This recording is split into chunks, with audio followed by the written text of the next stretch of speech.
Hi friends, my name is Tris, and this is No Boilerplate, focusing on fast, technical videos. Welcome to another episode of Tris Explains His Weird Habits, I guess. Most of my meals are meal replacements, nutritionally complete drinks or instant meals, and they have been for the last 10 years. These tools are incredible for a lot of reasons, from convenience to health to price. I have tips and recommendations to figure out if you should look at integrating these tools into your life, and also what brands work for me. I want to make one thing clear first. I don't hate cooking. In fact, quite the opposite. Everything you see in this video, from the script to the images, are part of a markdown document available on GitHub under a public domain license. I love cooking. Food is turned into a meal by this magical process. Animals eat food, plants eat food, even bacteria eat food. We are different. Humans make meals. This is one of the many ways we are different to animals. There's something primally human about cooking food for those you love and then enjoying eating it together. If it's just about sustenance, not pleasure, it's not a meal. It's just food. The act of eating at the same table as someone is raised to the highest form of social intimacy, and I think with good reason. I consider myself a humanist. I relish in the things we as humans do differently from the rest of the animal kingdom.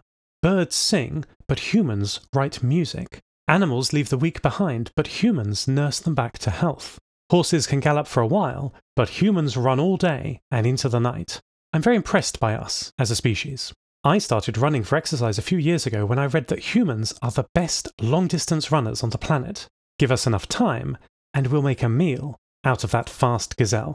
This whole preface is to impress upon you that I am not replacing some meals in my life because I'm lazy, don't like cooking, or that I don't care what I eat. I do it because sometimes it's better. I first became aware of the category of food called meal replacements, as many of you likely were, when the Soylent company started in 2013. The whole concept intrigued me, a quick meal that was cheap and nutritionally complete. Finally, the world of tomorrow that Futurama promised me was here.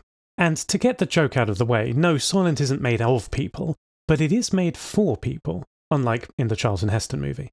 Back in 2013, I was frustrated as, living in the UK, I couldn't get Soylent's powdered drinks shipped here to try. All was not lost, as the Soylent company, true to their Silicon Valley roots, set up a community website which used to be DIY Soylent and is now called CompleteFoods.co for those of us who couldn't get their hands on the real deal, either through back-ordering or shipping limitations. I tried a few recipes and was astonished at the results. I discovered, for the first time in my high-calorie life, that I didn't need to feel like I had a full stomach to stop feeling hungry. This might be obvious in hindsight, but at the time I was astonished at this disparity. In all my life leading up to this point, I associated a full stomach with the cessation of hunger. But here it was, with a single glass of this weird, thick, bready drink. I had turned off hunger, but I did not feel full, and I continued to not feel hungry for hours afterwards. Something fundamental changed for me that day, and I am making this video to share with you everything I know from this decade-long experiment. I will talk about Soylent throughout this video, but there are many companies now doing the same or better, especially if you're not based in the US or Canada. You'll want to try a local company. Jimmy Joy and Queel, quick meal, are based in the Netherlands. Huel, human fuel, is based in the UK and actually is sold in some supermarkets here. It's as good a time as any to say that I am not sponsored by any of them, though I have my own favourites, which I will go into later in the video. My channel is sponsored by viewers like you. If you'd like early and ad-free tracking videos, as well as Discord perks and even your name in the credits, it would be very kind of you to check my Patreon. I'm also offering a limited number of mentoring slots, also through Patreon.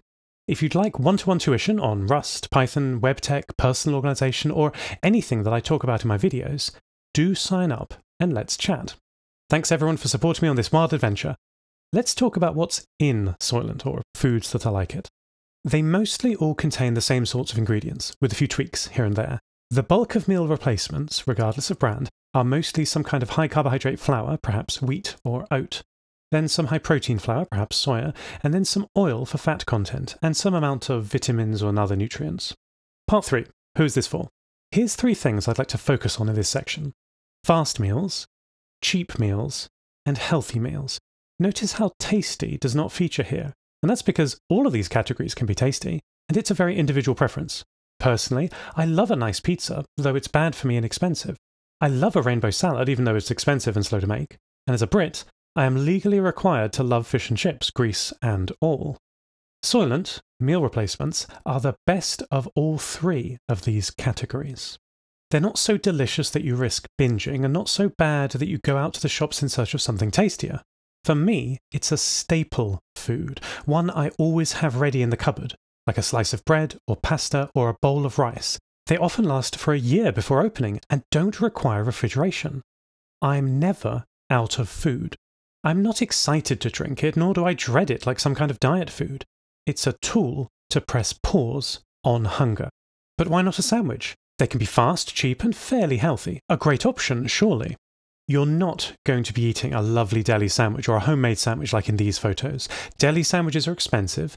Homemade either takes too long or doesn't have a full range of nutrients. You've only got a short amount of time, right? That's why you're making a sandwich. This is the kind of sandwich that qualifies for fast, cheap, and only partially healthy. A supermarket sandwich. For most people, most of the time.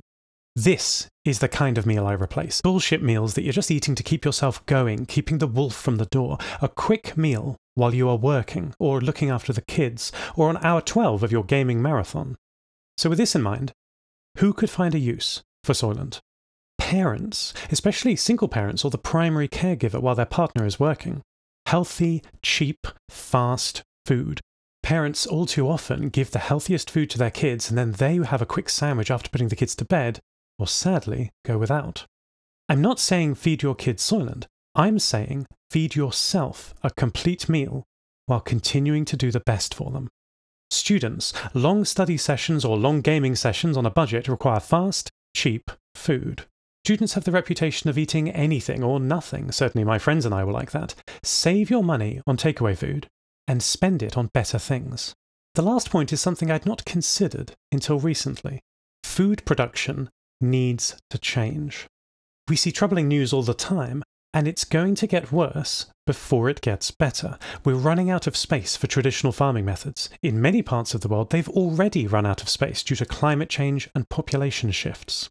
Soylent, and those like it, can solve some of this problem. Soylent, for example, has algal fats in, nutritionally dense fats derived from algae. Algal is very interesting, requiring only sunlight and water to farm. The fats can be self-contained with no contact to the air. You could grow these on the moon or on Mars. Vertical farming can be used back here on Earth. You could even deorbit a shipping container of Soylent powder to a disaster area where there is little to no infrastructure, and as long as they have water, which is concern number one, the community can eat for weeks. Part 4. My favourites. The best tasting of the shakes is the OG Soylent. However, I can't get that. The next best tasting is Plenty Shake from Jimmy Joy. The cheapest way to buy it is in powder, but you can also buy it ready-made if you are happy to pay for Dutch water. My favourite is Plenty Shake Chocolate. Not every meal replacement is a drink. Most of the companies also produce noodles or pasta or rice dishes. The bulk of the carbohydrates in these are pasta or rice, not just flour. My favourite of these by a long way is Huel's mac and cheese, which is straight up delicious. In summary, don't replace every meal. Replace the bad, compromised meals, breakfast and lunch usually for me, and talk to your doctor if you have any dietary concerns. Enjoy! If you would like to support my channel, get early ad-free and tracking-free videos, VIP Discord access, or one-to-one mentoring, head to patreon.com/noboilerplate. If you're interested in transhumanism and hope punk stories, please check out my sci-fi podcast, Lost Terminal. Or if urban fantasy is more your bag, do listen to a strange and beautiful podcast I produce called Modem Prometheus. Transcripts and compile-checked markdown source code are available on GitHub, links in the description, and corrections are in the pinned ERRATA comment. Thank you so much for watching. Talk to you on Discord.